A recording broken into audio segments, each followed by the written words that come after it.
canyon de la Tara, Monténégro, le 10 août 2017. À peine quelques heures de sommeil plus tard, on se réveille au pied du canyon de la Tara. On est littéralement explosé après cette nuit catastrophique. Malgré ça, on se motive rapidement et on ne tarde pas à partir. Objectif, trouver un café et un restaurant ainsi qu'une pharmacie pour pouvoir soigner ma jambe.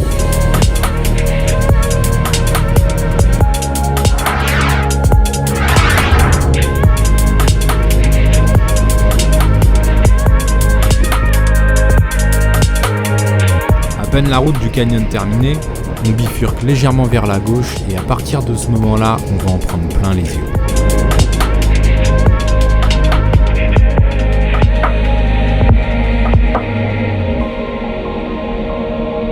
Bienvenue dans le parc du Durmitor à Bobotovkouk.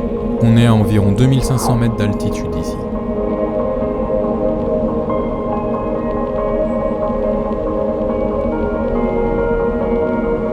La montagne est vraiment impressionnante ici, on sait même pas où donner de la tête tellement c'est magnifique. On regarde à gauche, on regarde à droite, on regarde même plus la route.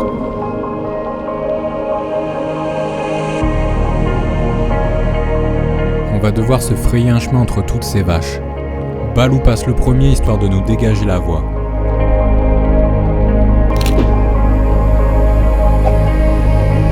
Regarde un peu la façon dont est tracée la roche, je trouve ça vraiment impressionnant.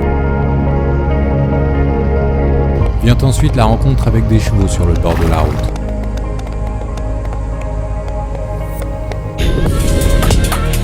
Une fois la montagne traversée, on s'arrêtera plusieurs heures dans une petite ville pour manger, décharger les cartes SD, se reposer un peu et récupérer de quoi m'occuper de mon tibia jusqu'à la fin du trip.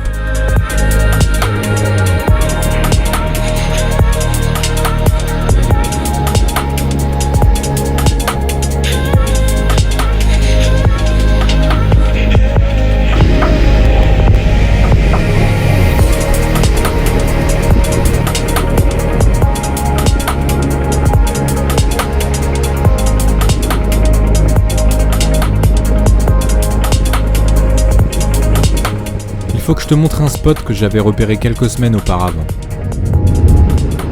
On va devoir modifier légèrement notre itinéraire initial, mais je t'assure que ça vaut vraiment le coup.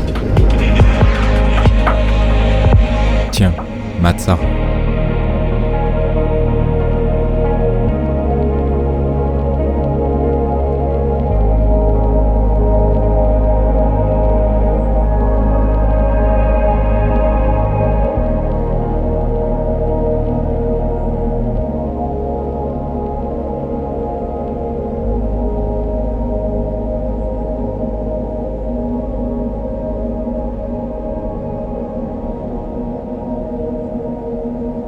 Quand je me suis engagé dans le truc, j'ai fait ah putain, il y en a, il va péter un plomb encore. Pour l'instant, c'est pas la pire qu'on ait pris.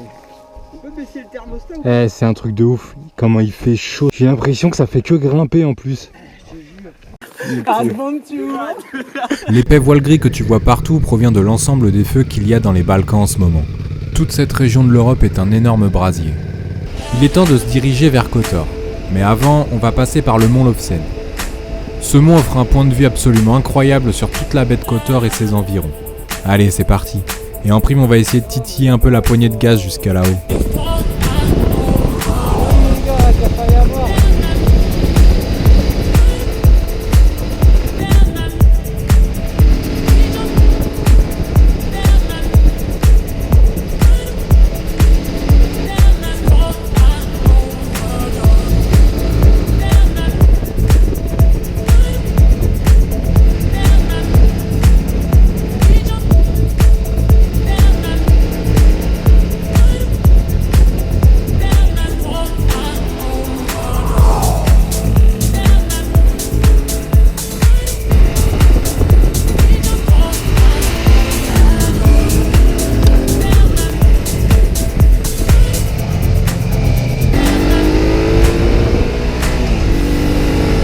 Ça fait du bien de pouvoir jouer un peu.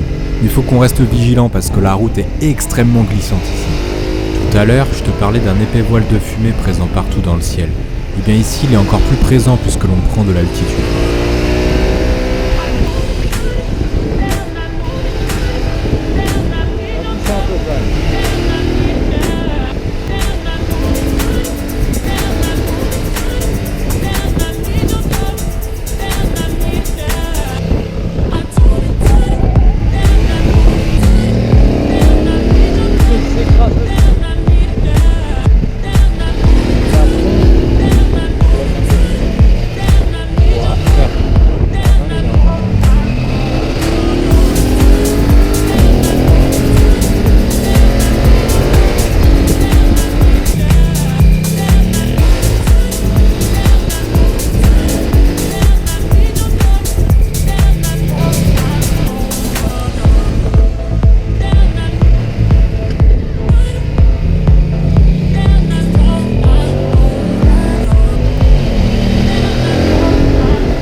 vieille compression.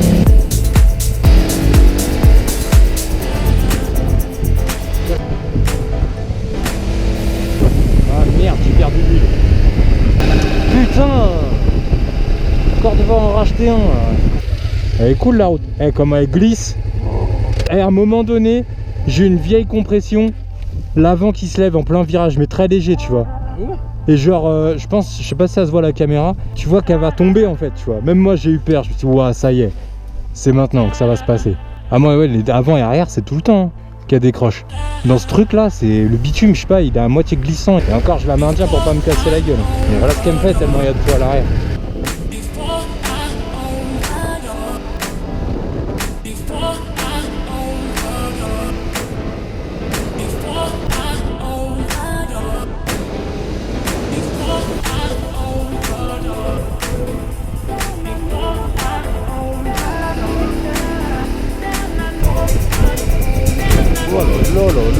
Oh, putain, mais compression. La route elle tabasse.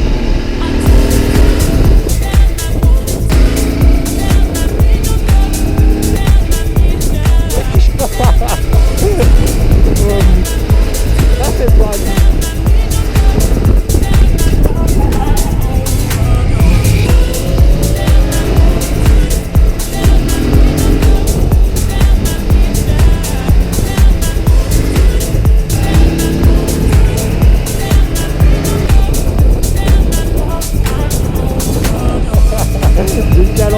Carrément. Après un bon petit tirage de bourre, on arrive enfin en haut du mont Lofsen. Comme si on n'était pas déjà assez fatigué comme ça, on doit maintenant se taper 461 marches avant d'arriver jusqu'au point culminant. La vue est absolument incroyable ici. Mais c'est quand même triste de constater à quel point le paysage a été marqué par les feux de forêt ici. Et comme tu peux le voir, certains foyers sont encore actifs.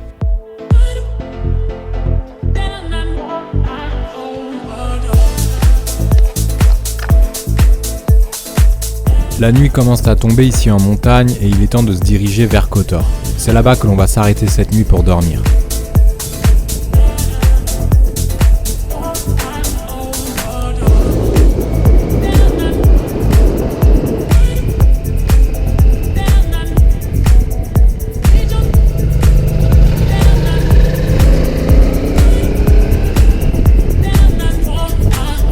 Les dernières traces du coucher de soleil encore perceptibles dans le ciel sont vraiment magnifiques.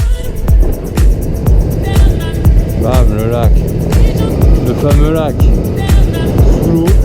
Enfin, sous la fumée, je veux dire. Je m'arrête et je tente de filmer la baie de Kotor au drone, mais malheureusement la lumière est bien trop faible pour que cela puisse rendre quelque chose. J'espère arriver à motiver les gars pour qu'on remonte ici demain matin très tôt pour que je puisse filmer tout ça. À cet instant précis, il faut savoir que l'on est arrivé au point le plus distant de notre roadbook. On peut donc dire que l'objectif est atteint. À partir de demain, on attaque le trajet du retour jusqu'en France. Mais t'en fais pas, avant d'arriver jusqu'à Paris, on a encore pas mal d'histoires à te raconter.